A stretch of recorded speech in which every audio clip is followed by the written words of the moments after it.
Now, the third part sa exam is like this, na ay isa ka given nga quadratic function, and you will be the one to complete the table of values, and after that, inyong i-graph sa provided nga graphing sheet. So say for example, this one, we have f of x equals x times the quantity of x minus 4 plus 1. Ang ako ang dimension sa discussion na and earlier,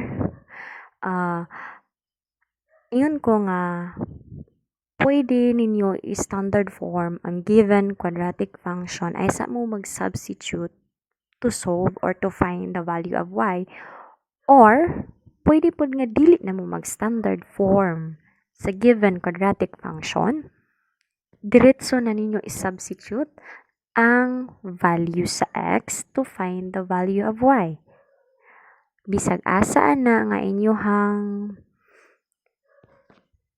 kung inyuhang way nga gamiton, kung asa mo mas comfortable, correct gyapon na siya. Okay? So, let's try ang atong standard form una, and then katong standard form maoy ato ang gamiton in substituting the value of x to solve for the value of y. So, ani nga given quadratic function, kung ato na siyang standard form, isa lang ang atong buhaton na using the distributive property of multiplication. Atong i-multiply ang first term nga na two quantities, the monomial and binomial. Ato ang i-distribute si monomial sa kada term sa binomial by multiplying. So we have the monomial times the first term of the binomial, which is x times x, that is x squared. Next, positive times negative is negative. X times 4 is 4x. And copy the last term, the constant term plus 1. So, muna siya atong standard form of the given quadratic function. So, pwede nga kani imong gamiton. Pwede po nga as isra sa given, inganara ang imong gamiton para makita ang values of y. Atong unahon nga, atong ipakita una nga, atong gamiton ang naka-standard form sa given. Ato ang isolve to find the values of y. So, una, to fill in these boxes, isa-isa ho na to. Una, when x is equal to 0, what is y? So, using the standard form, f of x equals x squared minus 4x plus 1. Kurang gikopya. And then, mag-substitute na ta. Once nga maka-encounter ka og x, ana nga term, then imong pulihan og 0. Kay ari mata 0 pa ta na nag-solve. So, x, pulihan na to 0, then copy the exponent to the power of 2. Following the equation, minus 4. Yan na po x. So, ito na po siyang pulihan. Tapad man na siya ang number and letter or variable, then mag-parenthesis ka. So, si x pulihan og 0, then plus 1. Ato ang i-simplify, 0 squared is 0. Next, negative 4 times 0 is 0. So, pila na may nabilin? Positive 1. So, answer here is 1. When x is 0, then y is equal to 1. Next, proceed na pagka. Ingan nilang imuhang balik-balikon nga step. Hangtod nga makumpleto nimo ang table of values. Okay? So, proceed ta sa x equals 1. Kaya mo may sunod ari. So, using the standard form of the given quadratic equation, f of x equals si x, pulihan na to this time og 1. Dili na 0. Kaya human naman ta sa 0. So, 1, then raised to the power of 2, minus 4, then x na po. So, iswat na po balik na to si 1, then plus 1. Equals 1 squared is 1, negative 4 times positive 1 is negative 4, then the last term plus 1. Then if ingani na, wala na ka nakita nga parentheses, and as we can see here, there are 3 terms, so ato na siyang i-combine from left to right. Now, atong i-combine og una are the first two terms. 1 minus 4. Different sign is siya. Okay? Ang 1 positive, ang 4 negative. So that means dili man parehag sign atong i-subtract ang numbers, then i-check na to ang mas dako nga number ug sa iyang sign mo atong kopyaon. Sa 1 ug 4 ang mas dako is si 4, and si 4 na negative sign, so siya atong sundon negative. Since dili man pareha sila og sign, again, mag-minus ta. 4 ko ag 1 is 3. So, in short, 1 minus 4 is negative 3. Then, take note nga, karira ato ang gi-combine. Napatay isa. So, ato na siyang i-rewrite plus 1. Next, sila na po itong i-combine. Negative 3 plus 1. Different sign kay negative si 3, positive si 1. So, atong i-subtract 3 ug 1 i-subtract, that is 2. How about the sign? Asay mas dako nila si 3. Ang say sign sa 3? Negative. So, negative. Pwede mo hang i-follow nga sign. So, when x is 1, therefore, y or f of x is negative 2. Okay? Next. When x is equal to 2, f of x equals 2 squared minus 4 times 2 plus 1. So, using the same quadratic function, x squared, manay po na 2 squared minus 4, then x na po, di po na po 2 plus 1. Equals, simplify 2 squared is 4, then negative 4 times 2 is negative 8, then plus 1. From left to right, ato yung combine, 4 minus 8 is negative 4. Then, napay isa plus 1. So, kada na po sila yung combine, negative 4 plus 1, that is negative 3. So, when x is 2, y is negative 3. Next, when x is equal to 3, what is f of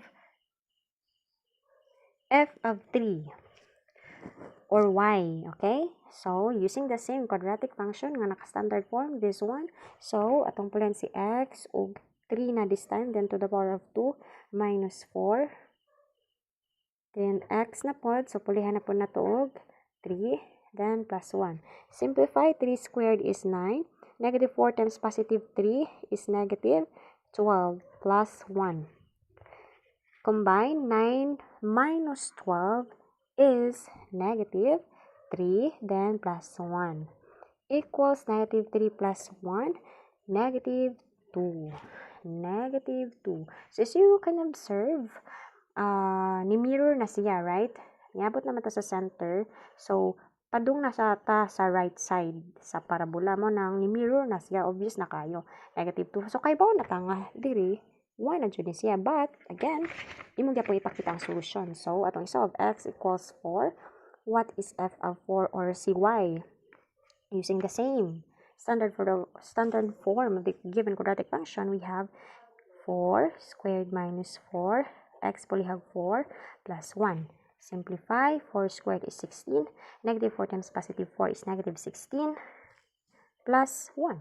Next, 16 minus 16, kani siya, 0 na siya. Sa may nabilin, plus 1. So, correct.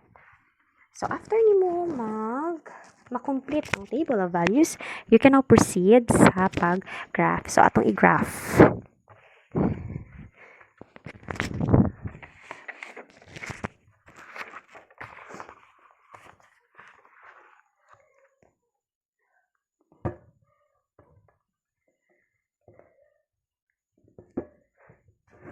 So, I have here my Cartesian plane. Ano ko ibutangan nga label nga x-axis, then the vertical line y-axis. Now, ato ang i-plot ang mga points. So, unahan nato si 0, 1, this one. So, ang x is 0. So, syempre, when we say 0, nadyo ka sa origin. Then, proceed ka sa y. Your y is positive 1. So, asa man dapita ang positive? Ang positive is padung sa ibabaw, right? So, 0, 1. Here, mo na imuhang 0, 1. Ato na lang butangan ng label para di mo ma-confuse. Okay, so akong gibuhat class is ako sa lamang gilibelan ang kada axis para dili mo maglibog, no? Kay mo po na may tabo sa inyohang graphing inig exam. So, ingan niyo ninyo ha by 1. And as you can see, going up here from the origin, going up, positive values. So, 1, 2, 3, 4, 5, 6. Make sure nga di jud maglaktaw. To the right with positive. To the left and going down are the negative values. Ha? So, recall na ha. Sa on pagsaktong pag-label sa Cartesian plane. Nanan ni grade 8. Now, again, nakaplat na tag isa ka pair nga 0.01. So, atong 0, 1. 1, positive 1 is y na siya or f of x. So, mo nang nadyo na siya obviously sa y-axis. Correct na na. Second point, 1. X is 1. So, positive 1 here. So, dili pa na siya nimo i-plot. Mag-check pa ka kung asa dapita ang iyahang pair nga y coordinate. Yang pair is negative 2. So, dili man kaning stop, negative 2 man iyang pair, asa man kapado nga negative values man na siya going up or down. So, remember nga ang negative values diya sa ubos, so going down ka kaduha. Or tungod sa negative 2, 1, 2. So, this is your second point. Third point, 2, positive 2 ay mong x. Here, ang pares sa 2, negative 3. So, going down po ka, ha? 1, 2. Then, pares niya negative 3. Check mo sa dapit negative 3 here. So, mo nim ha, third point. Next, 3, negative 2. So, si positive 3 nga x, diri. Then, y nga negative 2 is nas ubos. 3, the negative 2, das ubos. So, this will be your point. And the last point, 4, 1. So, 4, si x. Tara nga, si 4 nga x. Diyan ang y nga 1, asa man dapita na as babaw. So, saka ka, mong tuoron, plot the point, and that's it. After nimo pag-plot sa tanang points sa gikan sa imong table of values, connect the points and make sure nga pag-connect dire dili pointed u. Yan. Connect, and make sure na both endpoints nimo sa imong parabola na ay arrow. So, mo na siya ang imuhang final answer. And that's it. Okay na na.